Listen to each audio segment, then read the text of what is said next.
ગોવા અગ્નિકાંડના મુખ્ય આરોપી Luthra brothers police સકંજામાં ફ્લેટમાં ગૌરવ અને સૌરભ લુથરાની કરાઈ અટકાયત. બંનેને ભારત લાવવાની પ્રક્રિયા હાથ ધરાશે.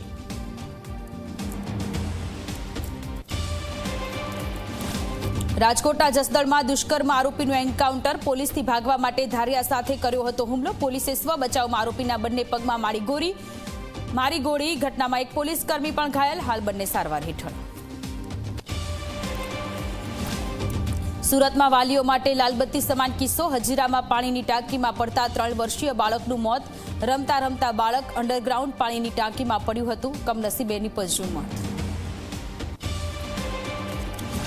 વડોદરા રેલવે પોલીસે ટ્રેનમાંથી કર્યું 11 બાળકોનું રેસ્ક્યુ. બિહારથી આવતી ટ્રેનમાં મળ્યા 11 બાળક અને 7 યુવક. આ તમામને બાળમજૂરી માટે મોકલાતા હતા કે નહીં તેની તપાસ.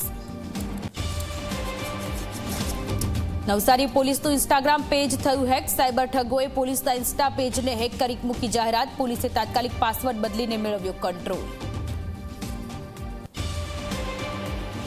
કચ્છના જખો બંદર પરથી પકડાયા પાકિસ્તાની માછીમારો. ભારતીય જળસીમામાં ઘૂસેલા 11 માછીમારોને પકડી લેવાયા. અલવલી બોટ સાથે 11 માછીમારો પકડાયા.